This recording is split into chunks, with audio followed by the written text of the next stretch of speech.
Tonight on Piers Morgan Uncensored, one of the most fascinating and controversial polemicists on the planet. Dr. Jordan Peterson's books became overnight hits. Millions watch him online, and his tours pack theatres across the world. He's a clinical psychologist whose fans treat him more like a rock star. And tonight, we go toe-to-toe and most definitely uncensored. From London, this is Piers Morgan Uncensored. Well, good evening from London and welcome to a special edition of Piers Morgan Uncensored. Dr. Jordan Peterson, one-on-one. He's a clinical psychologist turned culture warrior and one of the world's most famous and infamous intellectuals. His books are instant bestsellers. Tens of millions watch him online.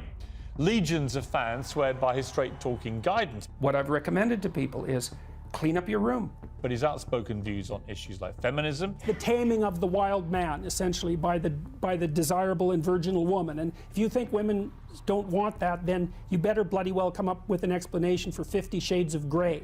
And gender. You won't use my pronouns, so I'm pretty sure you're my enemy, yes. Yeah, well, I know you think that, but I don't believe that using your pronouns is going to do you any good in the long run. Have made him a lightning rod for controversy. Almost 40 million people have now seen this notorious interview with a British news show. You're exercising your freedom of speech to certainly risk offending me, and that's fine. I think more power to you as far as I'm concerned. So you haven't sat there and... I'm just trying to work that out. I mean... Ha, gotcha. Celebrity friends face criticism just for meeting him. He's loved, he's loathed, but he's never ignored. And tonight, Jordan Peterson is uncensored. Well, Jordan Peterson joins me now. Jordan Peterson, welcome. Thank you. To Piers Morgan Uncensored. I suppose my first question, and there will be people genuinely wanting a simple answer, yeah, but there's a bigger answer too. Who is Jordan Peterson? Well, I'm a clinical psychologist and a professor, and I'm doing that on a broader scale now, I suppose. But it's an extension of what I've done since 1987, really. I mean, I taught the same things I'm teaching, although I've expanded them all throughout my academic career, and my classes were very popular, and not popular exactly. The students found them extremely useful. Why have you become so notorious? Because I look at it as, I've actually watched a lot of your lectures. Mm-hmm. I've listened to hours of you and Joe Rogan talking about stuff. I don't see the devil that some people try and portray you as at all. And it seems to me the one thing we may share in common is certainly not intellectual prowess, where unfortunately I'm many yards behind you. But what we do share, I think, is that a lot of people seem to have drawn an opinion about us based on either what they've seen in a tiny clip, taken out of context a lot of the time, or what they've been told to think about you by other people. Yeah, well, that's some of it. I mean, I got tangled up in a political controversy in Canada. I mean, tangled up. I put my foot in it to some degree because I wasn't very happy with what I regarded as government overreach in relationship to who is in possession of my tongue. And I decided a long time ago, and really a long time ago, that I was going to say what I thought, and sort of independent of the outcome. You know, often people craft their speech. You know, I could have come here on your show, for example. I spent half an hour thinking, well, what do I want out of this show? But I don't think like that. I wanted to come here and have a conversation with you. You don't actually make notes, I'm told, before your big lectures. I make notes, speeches. but I generally don't use them. So I have to prepare, you know. And are they different when you go on tour? Is every night different? Yes. I never do the same. How do you decide what to talk about? Well, at the moment, sometimes I'm taking questions from the audience, and so I just do a Q&A, but I don't look at the questions before I go on stage. And I ask my wife, who asked me the questions, not to show them to me. And then if I prepare a lecture, I usually have a question in mind, often that relates to one of the topics in my books, but sometimes something I'm thinking about. And then I use the lecture as an opportunity to explore that question and answer it while I'm watching the audience to see if my words are landing. And so it's an opportunity to think on my feet. And I think part of the reason the lectures are well attended is because it's a high wire act in some sense. Because I never know when I go on stage whether I'm going to bring the lecture to something like a punchline, to something like a conclusion. So, and I have no idea, because I'll have a variety of ideas up in the air. See, that's extraordinary. You have no idea where it may lead to. No. No. It's an Is that exploration. not scary? I mean, Yes. But, there's an idea that the truth will set you free, right? And that's a very strange idea, because you could imagine that I could come here and I could decide there are things I want to do to promote my books, let's say, and I could tilt our conversation towards that, or I could just say, well, I'm going to pay attention to what's going on here, and I'm going to see what happens, and I'm going to say what I think, and then I'm going to assume that whatever the outcome is the right outcome, because it was based on something approximating the truth. ultimately, what is your goal? What is the point of Dr. Jordan Peterson? What do you hope to achieve through what is now huge global fame? I hope to encourage people. Other than that, I want to see what happens. I want to say what I believe to be true as clearly and carefully as I possibly can, and I want to see what happens as a consequence. And what people don't understand about that, in some sense, is your happiness. The purpose of your life is not going to be happiness. Sometimes it is. Sometimes that will come. But there will be difficult periods in your life, and happiness won't suffice then. But what you can have in your life is an adventure. You can have an adventure. And the truth is the best adventure. There's no doubt about that. And there's a couple of reasons for that. One is, you don't know what's going to happen if you say what you think. Now, I don't mean incautiously, and I don't mean provocatively or any more than necessary. You don't know what's going to happen. So that's very adventurous. But also, if it's you and your voice, then it's your adventure. And if it isn't, like if you're crafting your speech or manipulating in any way, or parroting or abiding by the dictates of the crowd, then I don't know whose adventure you're having, but it's not yours. On free speech, it seems to me, in my 57 years of being on this planet, that free speech has never been under more ferocious attack, not in places you would expect, like authoritarian regimes, but actually in democracies. I never thought I'd come to a day in my lifetime where people were literally being fired or in some cases imprisoned for expressing honestly held opinions, even if I find those opinions grotesquely wrong or offensive. It's worse than that. People underestimate the significance of this, because we're not having a fight about who has the right to speak freely. That's nothing. That's a peripheral problem, even though that can be serious in and of itself. We're having a fight about whether or not your claim that free speech exists is nothing but a masquerade for your willingness to dominate and use power. And so if I was taking that tack, I'd say, it's all well and good for you to speak about free speech, but look, you're white and you're middle class and you're British and you're privileged, and you have this theory about free speech that your ancestors derived, but the only reason they ever derived that to begin with is so they could exercise their power. There's no such thing as free speech. That's just a lie to mask a power claim.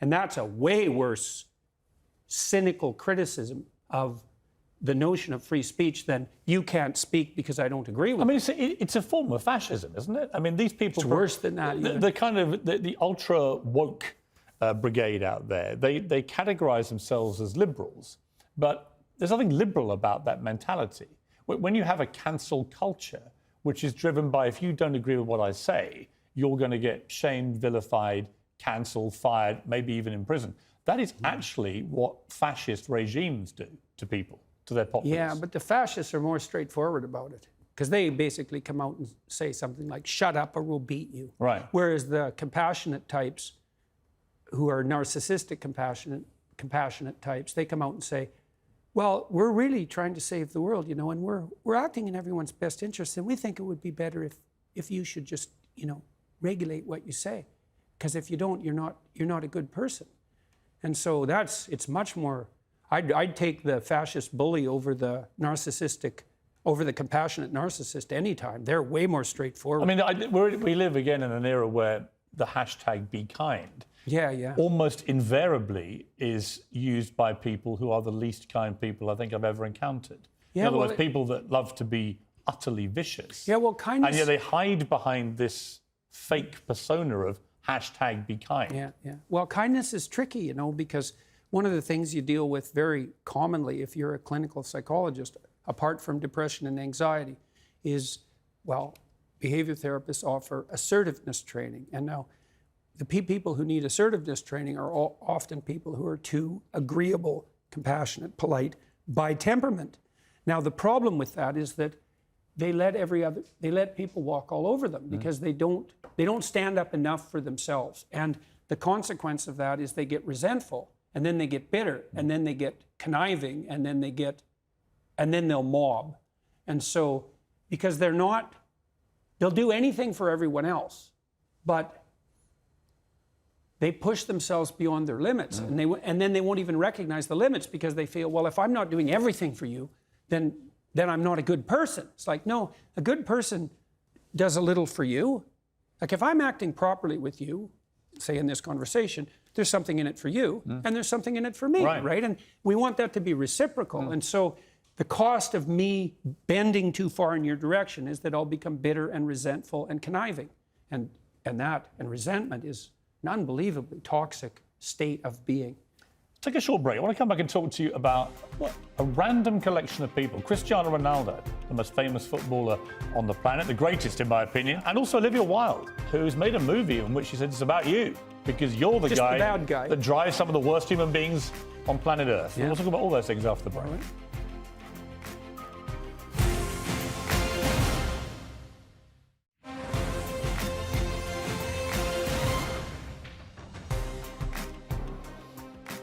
Welcome back to this special edition of Piers Morgan Uncensored, one-on-one with Dr. Jordan Peterson. So, a weird thing happened about 2 weeks ago. I was on Instagram and suddenly up popped this picture. And it was you with a friend of mine, Cristiano Ronaldo, the football genius, greatest player to ever play the game as far as I'm concerned. And you'd been to see him just privately. And he was saying how great it was that he'd met you and you'd gone there.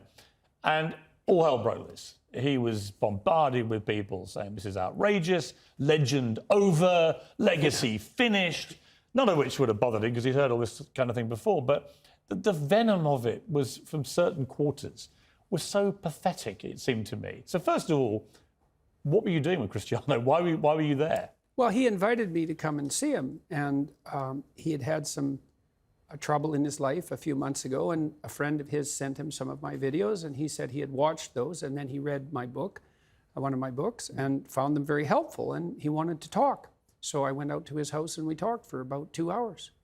And he showed me all his equipment for keeping himself in tip-top condition, and we talked a bit about his companies, but mostly we talked about what he wanted in the future and some of the obstacles that he's facing while pursuing that. And so we had a strategic conversation, I would say, for about, on those topics for about 90 minutes. Were you, in a way, the Ted Lasso figure in his life? Well, that's what it felt like. He didn't realise he was missing? Yeah. Well, I think maybe he did realise that he was missing it because he seemed to have found it to some degree in those lectures. And so, and I always like to hear not only what people are up to, but what they want. And one of the things I loved about my clinical practice, which was very much predicated on this, like, well, you're miserable, let's say, and not to say that he was, because he has a good life in many ways, but if you could envision a path forward out of your misery, let's say, to somewhere better, what would that look like? And it's not a question people ask themselves with enough depth. And then, having developed that vision, what are the strategies that might be put in place to make that more likely? And again, not in a manipulative way, but if you had to conduct yourself in the proper manner to bring about this desirable end, or at least to move towards it, how would you organize your behavior? When someone like Cristiano, who, we know what the personal problem was, he'd lost a baby, he and his partner, was incredibly sad for him. And professionally, after that, a lot of turmoil as to whether he was going to stay at his club and so on and so on. It seemed to me, talking to him in the last couple of days after he saw you, he's in a much better place, actually. That's what happens when you hang out with a reprobate like me. Yes, but really interesting to me that so you and he both got criticised for just seeing each other, but actually it was clearly very helpful to him. Well, I hope so. That would be lovely if it was true. It's a weird position, isn't it? There's you, Dr. Jordan Peterson, this guy that comes out of Canada, lecturing students, and then you're at the home of the greatest football player of all time, and you're genuinely helping him. I mean, Ronaldo is known as one of the most mentally strong athletes has ever been. Yeah, right. Not just physically, but mentally strong. And yet he needed someone like you to help him. I find that really fascinating. Well, I don't know if he needed me because he's a pretty competent guy, but you know, you can always, and this is something that very competent people do, you can always improve on the edge, you know? And so his life is very well put together, and he had some trouble, but people do, but we talked a lot about what he wanted, how he wanted his career to end in the most graceful possible manner, and how that might be optimized. And so I hope you told him very well. to sign for Arsenal in the January transfer window, did you, Jordan? No, I didn't give to him, my club? I try not to give people advice. But, I mean, I'm curious on that because he's obviously reaching, not the end of his career by any means, he's still a world-class player and he's incredibly fit, so he could play for another 3-4 years perhaps. But what is an end game for someone who's achieved everything in the game?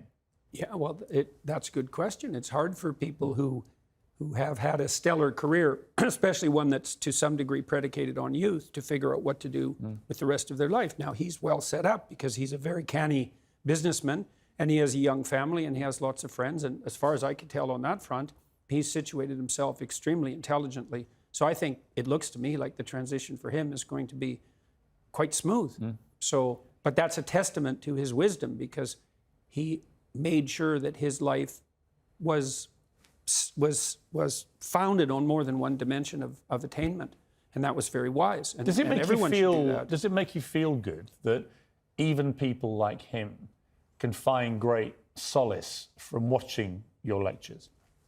Well, all that makes me feel good. I mean, I do think that this is part of the reason I keep going on these lecture tours, is that it seems to be doing people good. So let me ask you about kids. What you by kids, I mean young adults, really, and then into their 20s, trying to form their way through life.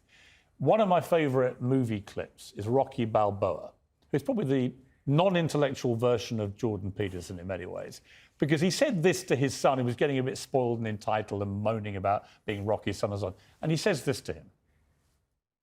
Let me tell you something you already know. The world ain't all sunshine and rainbows. It's a very mean and nasty place, and I don't care how tough you are, it will beat you to your knees and keep you there permanently if you let it. You, me, or nobody is gonna hit as hard as life. But it ain't about how hard you hit. It's about how hard you can get hit and keep moving forward. How much you can take and keep moving forward. That's how winning is done. Now, if you know what you're worth, now go out and get what you're worth. But you gotta be willing to take the hits and not pointing fingers saying you ain't where you wanna be because of him or her or anybody. Cowards do that, and that ain't you. You're better than that. I love that speech. yeah, it's good. What do you think of it? Well, that ethos was what lifted up Sylvester Stallone to stardom very rapidly with his first movie. And what do I think about that? I think that young people are literally dying for that message.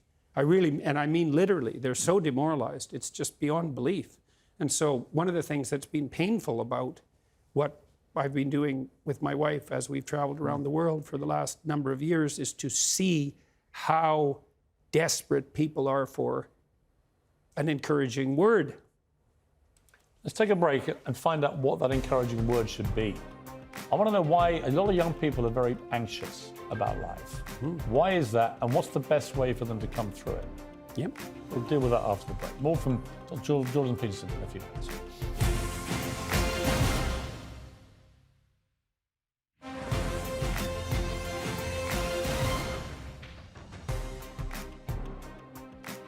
Well, welcome back to this special edition of Piers Morgan Uncensored, one-on-one with Dr. Jordan Peterson. We left them on the cliffhanger with Rocky Balboa and his address to his son about how to grow a pair, for want of a better phrase. This idea that actually your life is defined not so much by success, because you're everyone's friend when you're successful, but by the knocks you inevitably are going to get, whether it's through losing loved ones, losing a job, losing a car, whatever it may be. You're going to get hit by blows in your life of differing magnitude. And I've always believed that how you deal with the downside of life really defines how you lead the rest of your life. Well, the clip is very interesting because it starts out with the admission that life is brutally difficult and sometimes unbearably brutally difficult. And you can see the progressives playing with that notion. It's warped into this sense of victimization, but it does reflect some understanding of the underlying tragic reality of life. And so it's good to get that right out on the table to begin with. Say, well, you're miserable, you have your reasons. And they might be deep reasons. But if you let the misery demoralize you and make you bitter and cynical and cowardly and make you withdraw, then first of all, that's a failure in the highest sense on your part, and all it's going to do is make everything worse. And then you might think, well, what do you have to respond to that? How do you respond to that catastrophe and challenge? And the answer is, and this is what Rocky is telling his son in no uncertain terms, is like, terrible as things are, there's a lot more to you than you can possibly imagine. And that if you face those things forthrightly and with some faith and courage, then you can have the adventure of your life and prevail even over catastrophe. And that's true. Right. So, I mean, I couldn't really get my head around why so many young people feel so anxious all the time compared to when I was young, when that wasn't really a big thing amongst my friendship group, certainly. But I reckon it's two things. One, social media, the constant bombardment of other people having a great time or looking great, often a false imagery, and that having to live up to false ideals. But also a conversation I had with Dr. Phil in America, where his explanation for it was that he said, you've got to understand that social media means that young people now are being bombarded all day long and all night long with quite shocking imagery. And he gave an example. He said, when I was young, he said, if a crocodile ate somebody on a golf course in Florida, the chances are I would never have heard about it. It probably wouldn't have made the national news, probably wouldn't have even made the state news, and I wouldn't have heard about this incident. Now, it's quite likely that a video of the crocodile eating this person would be whipping its way around social media within half an hour. And young kids would be sharing it, disseminating it, and being exposed to this constant imagery all the time of quite unsettling and shocking imagery. What do you think of that theory? And I think that in itself was adding to a sense of everything's terrible. Well, I think it's a corollary of an information overload theory, right? I mean, one of the advantages to having the computational power we have is that everything is at your fingertips. And the disadvantage is that everything's in your face. And by everything, it might be 40 million pornographic images. Like, that's a lot. Or an endless array of tragic scenarios. And really endless. And so that's a problem. And the fundamental problem is, how do you handle the fire hose of information? And no one really knows the answer to that. But we should also point out that it's no wonder that young people are demoralized and anxious, because we're doing everything we can to demoralize them and make them anxious. So on the masculine front, we tell young boys that, well, the world's a terrible patriarchal tyranny, and all of that patriarchal tyranny, which is the whole explanation for history, has done nothing but oppress and exploit people and destroy the planet. And so that any manifestation of that masculine impulse on your part is equivalent to the world-destroying force. Well, all masculinity now is branded toxic. Yeah. And I remember, I think the key moment for me came when Gillette, who'd always had these very masculine commercials with the big guy cuddling a baby or whatever it may be, they suddenly switched gears and did a campaign where it started with a lot of Me Too imagery and basically the assumption that all men are awful until they can prove otherwise. And I predicted in a column this would be a complete disaster for them. And sure enough, $9 billion later, they did a screeching U-turn and went back to the big guy cuddling the babies. Because actually, two things I think about that. One, most men are not awful, actually. And secondly, not all the time. No, some men are, obviously.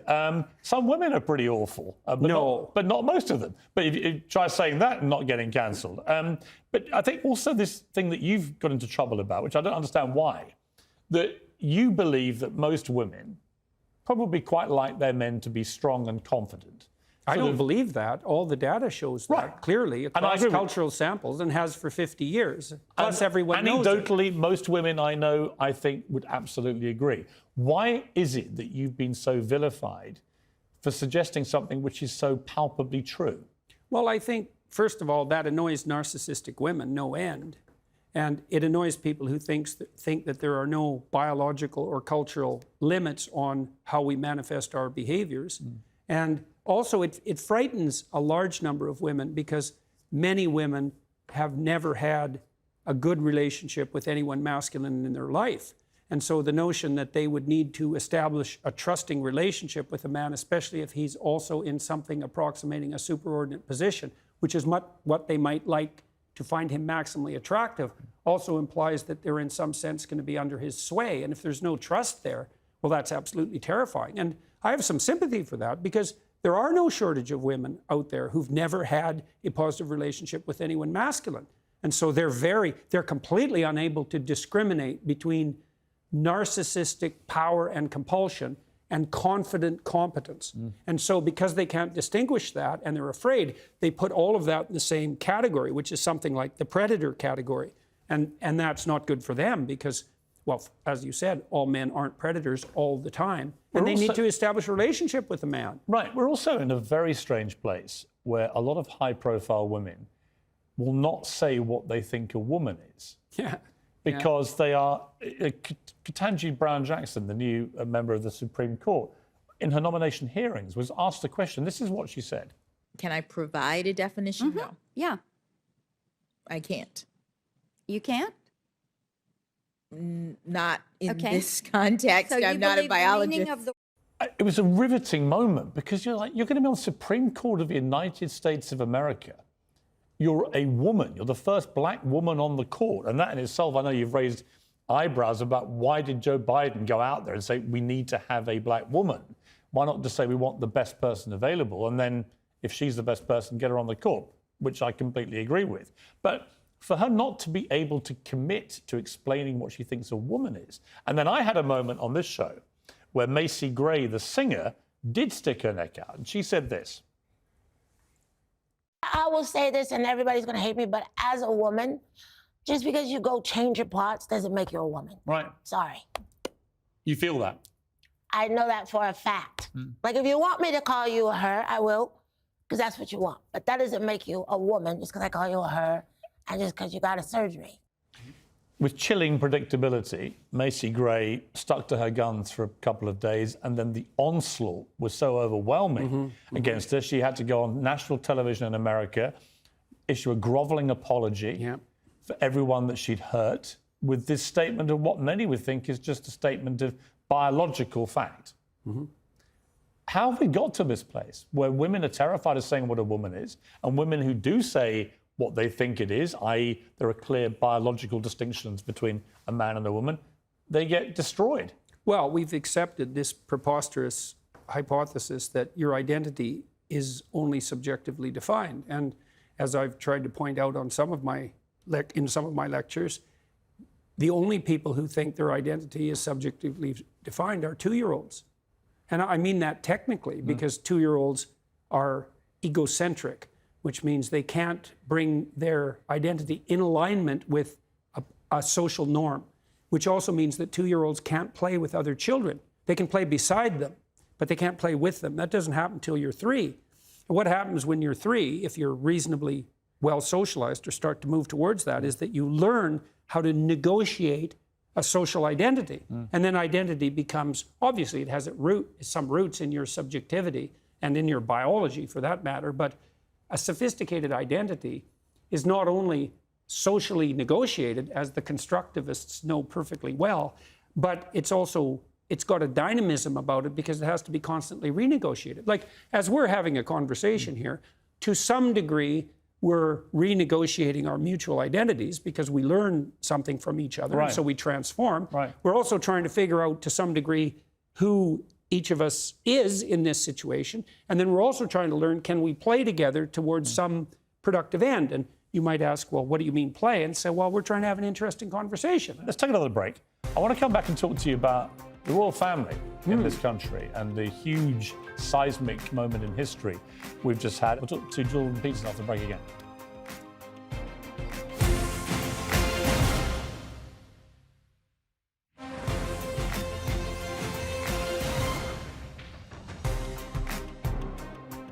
Welcome back for my final part with Dr. Jordan Peterson. The royal family and the death of this great queen and the extraordinary outpouring of love and respect, not just here, but around the world, actually. Biggest event of its kind I think I've ever seen. What did you make of it? What do you think of a monarchy in the modern age? Is it survivable? Well, I thought that what happened was extremely interesting psychologically, because Queen Elizabeth stood for or embodied a whole set of virtues, which is the right way of thinking about it, that aren't in the least bit fashionable, but in fact, they're the inverse of fashionable in some sense, but are desperately needed.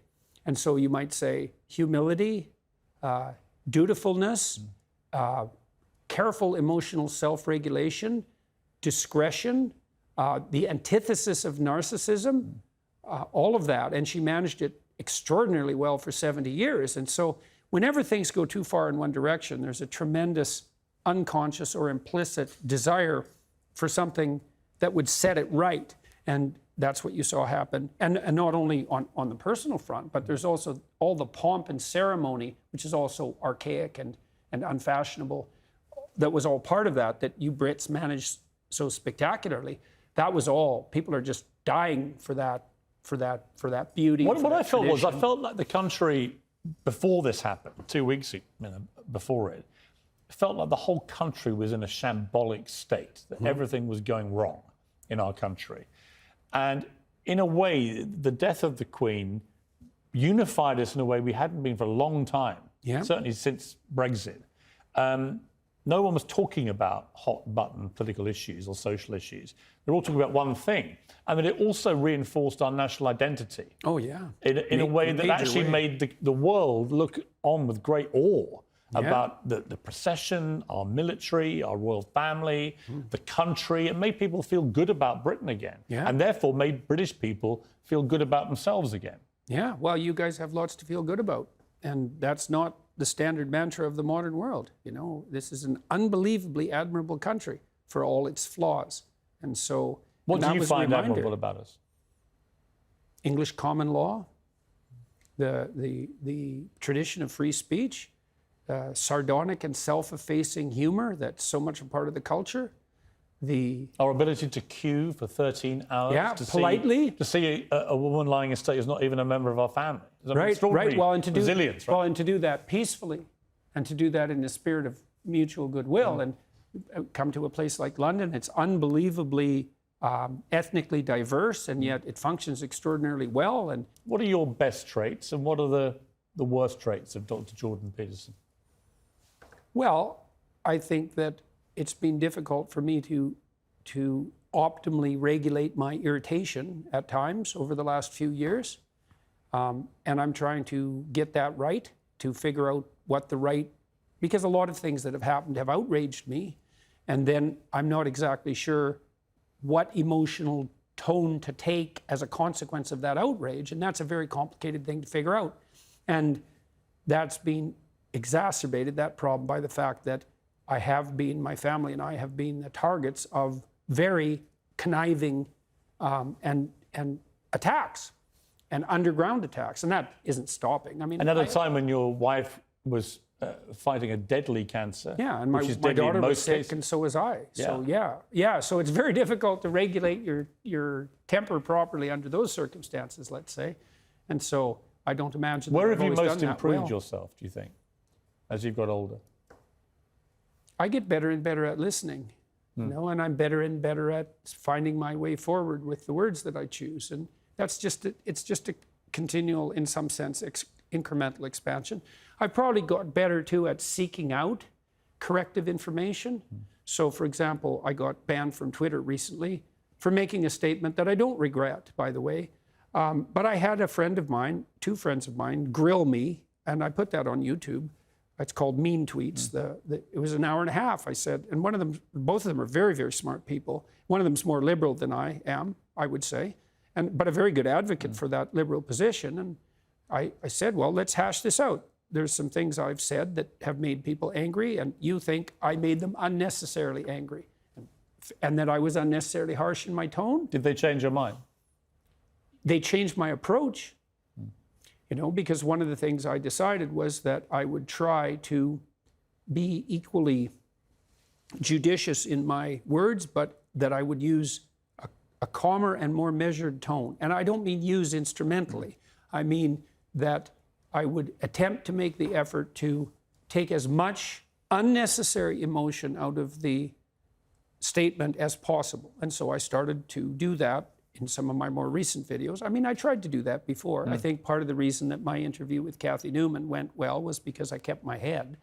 Yeah. And I didn't get irritated. I had a Yeah, I mean, she's a good friend of mine, and I watched it with great interest because I felt like you were slightly on parallel lines, and that maybe she would do that interview differently if she had her time again. Actually. I think that's highly possible. Yeah. So yes, I changed my approach quite dramatically. And what happened was that I read a Telegraph article I recently published about Deloitte, and it was a very cutting article. And I was really worried about publishing it because I think it was the most cutting article I've ever written. And I read it on YouTube very, very calmly and carefully. And what happened was the response was much more positive and much less negative.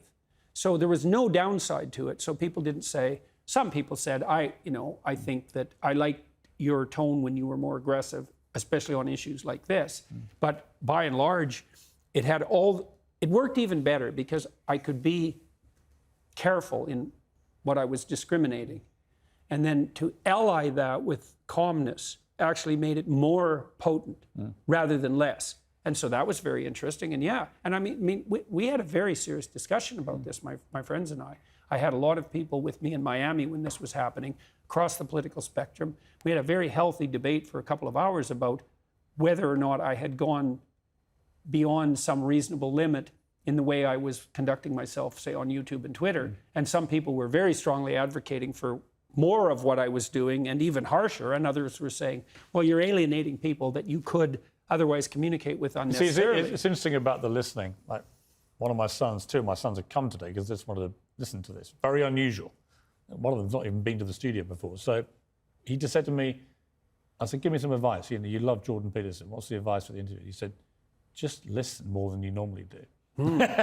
So I've tried hard to ask a question and let you answer. Right. And so I'm work in progress. And I've been interviewing people for 35 years. But I do think the listening, as I've got older, I felt the same thing. That it's a real skill, man. Listening is a powerful tool, actually. Oh, yeah. Well, there is nothing that people like more and need more than to be listened to. And that's partly why the left clamors all the time. It says, look, there's all these people who aren't being listened to. It's like, there are a lot of people who aren't being listened to. They're absolutely right. There's no doubt about that. And I've dealt with people who were extraordinarily marginalized, so to speak, in my clinical practice.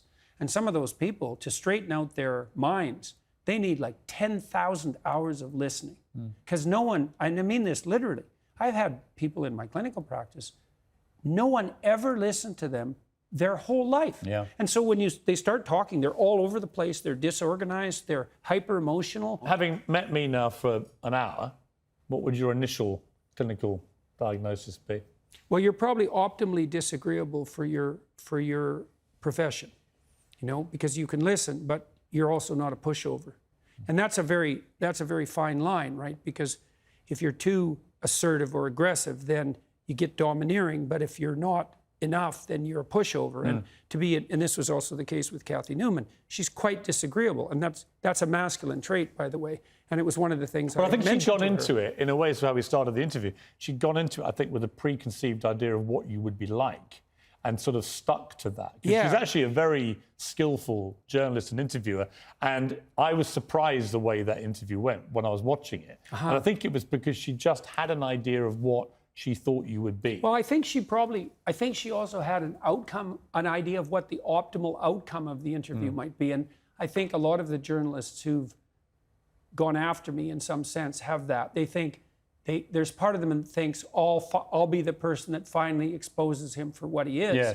But then they find out that I'm not who they thought that I am, or at least I'm not quite as demonic as they thought I might be. Well, Professor Stephen Hawking, before he died, gave me his last television interview, and he said that the biggest threat to the future of mankind was when artificial intelligence learned to self-design.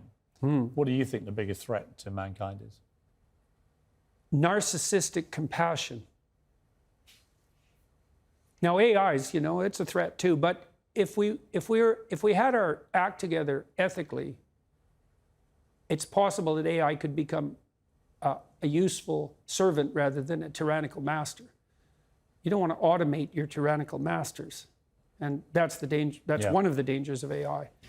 I've got to wrap it up. I don't want to, but I have to. I want to ask you just quickly, the film director Olivia Wilde has a new movie out, which she says is based on you, this insane man, this pseudo-intellectual hero to the incel community.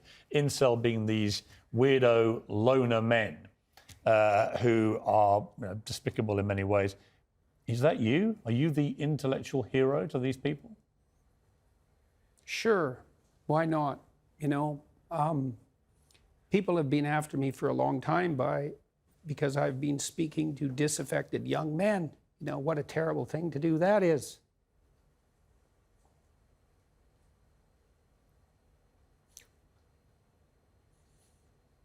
I thought the marginalized were supposed to have a voice. It's making you emotional. Talk about that. Well, God, it's very difficult to understand how demoralized people are. And certainly many young men are in that category. And you get these casual insults, these incels. What does it mean? It's like, well, these men, they don't know how to make themselves attractive to women who are very picky, and good for them. Women, be picky. That's your gift, man. Demand high standards from your men. Fair enough. But all these men who are alienated, it's like they're lonesome and they don't know what to do, and everyone piles abuse on them. When she said that, Olivia Wilde, it stung you, didn't it? I saw the reaction. By that time, that as far as critiques go, that was kind of low level. I mean, once I got painted as Red Skull, magical super Nazi, that was kind of the end of the insults. There's no place past that. So when Olivia Wilde made those comments, the first thing I did was go look at the preview for her movie, which I quite liked. I thought I would go see that movie probably, and perhaps I will.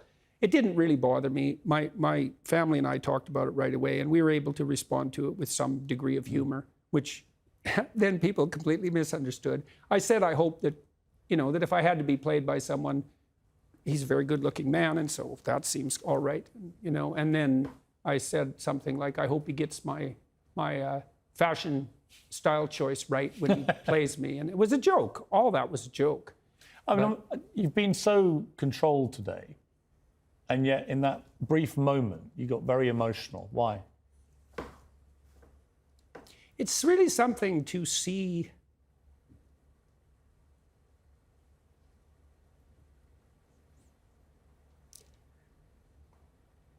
constantly how many people are dying for lack of an encouraging word.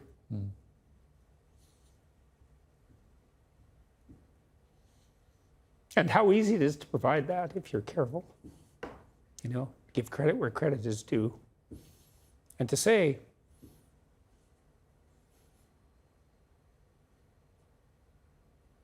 you're a net force for good if you want to be. Do you believe you're a net force for good? Net, yes. In all the details, probably not. No one's perfect. So people make their mistakes as they stumble uphill. Jordan, it's been a fascinating interview. Thank you very much. Thank you. You've got this new box set out. Yeah, I'm pretty happy about that. Jordan B. Peterson, 24 Rules for Life and Beyond Order. Fascinating books. They've sold how many millions now? Well, 12 Rules sold 7, and I think Beyond Order is approaching 1 million now. So, yeah, they're doing just fine. Did you ever think you'd sell that number of books? I never thought any of this would happen, I knew when I was teaching at Harvard and at the University of Toronto that some of the things I was teaching were revolutionary. I was surprised that I got away with it, let's say, as long as I did. And so there's a way in which it doesn't surprise me. And I wouldn't say that's because of the brilliance of my ideas. It's because I'm good at communicating ideas, but the ideas that I've been developing, they're ancient ideas. They're the oldest ideas we have in some real sense. So they have a power. Right, absolutely. And just finally, you're healthy, you look healthy. Pretty good. And much better. Your wife's doing a lot better than she was? She's back better than she was before even, and my daughter's not ill either, so fancy that. I mean, that's an amazing turnaround from where you were. That's as a for family. sure, man. It was pretty brutal Yeah. for a long time. Yeah. You know, my wife almost died every day for 7 months. So I'm very glad for you. and your thank you, family. sir. I really am. And it's been a really fascinating interview. Appreciate really the enjoyed it. time. Come back. It's a pleasure to see you. I feel like we've got a million more things I could talk to you about, which I'm sure everyone thinks that when they talk to you. Well, that's a good thing to have happen during an interview. Jordan, thank you. You bet, man. Well, an extraordinary interview with an extraordinary character. Whatever you think of Jordan Peterson, you can't listen to that and not be enthralled, captivated, maybe challenged. Maybe you don't agree with him. I'm not sure he minds if you disagree with him. That's the whole point. It's about stimulating ideas. It's about challenging what you believe, evolving, as we both do as we've got older.